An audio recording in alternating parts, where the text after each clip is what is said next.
Assalamualaikum Pak Long, Mak Long. Hari ni saya Najmi daripada Rat Motoring. Okey. Ramai yang tanya saya, call saya. Tak ada Toyota Camry ke? Tak ada Toyota Camry ke? Okey, hari ni saya bawa masuk Toyota Camry 4 biji. Semua high spec. Okey. Saya nak review dekat tuan-tuan yang first kali. Ini G-Spec 2.0 tahun 2012. Okey. Mari kita tengok.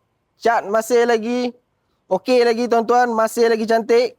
Dia main dengan tayar Continental UC7. Okey. Mari kita tengok bahagian dalam pula. Dia main dengan memory seat. Okey.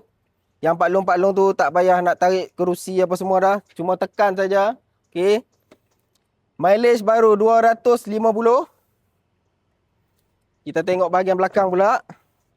Masih lagi kemas. Seat tak ada berkedut Pak Long. Memang sangat cantik. Okey.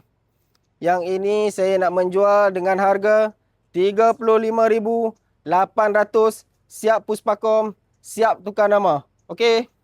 Yang kedua, saya ada Camry 2.0 G-Spec tahun 2009. Okey. Yang ini pun masih lagi cantik. Dia main dengan color H grey. Dia main dengan tayar Michelin tuan-tuan. Okey, Pak Long, Mak Long. Mari kita tengok bahagian dalam dia. Masih lagi cantik tuan-tuan. Pak Long, Mak Long. Dia main dengan Android player. Siap. Pak Long, Mak Long naik. Oi, dengar lagu memang okey Pak Long, Mak Long. Saya malas nak cakap banyak Pak Long, Mak Long. Okey. Tayar belakang pun memang bunga tebal lagi. Yang ini saya nak menjual dengan harga 23,800. Sama juga, tak ada cas yang tersembunyi, semua tak ada. Okey. Yang ketiga, Toyota Camry 2.4 V-Spec tahun 2011. Okey. Cat masih dalam keadaan cantik, color hitam. Black ya tuan-tuan. Tayar pun masih lagi tebal. Okey. Dalaman masih lagi kemas. Mileage baru 470. Mileage memang agak tinggi. Tapi enjin memang mantap Pak Long, Mak Long. Memang senyap. Belakang pun masih lagi kemas. Tak ada kedut. Tak ada apa Pak Long, Mak Long. Memang sangat cantik. Okey. Yang ini 2.4 V-Spec High Spec. Saya nak menjual dengan Pak Long, Mak Long 20,800. Siap puspakom, siap tukar nama.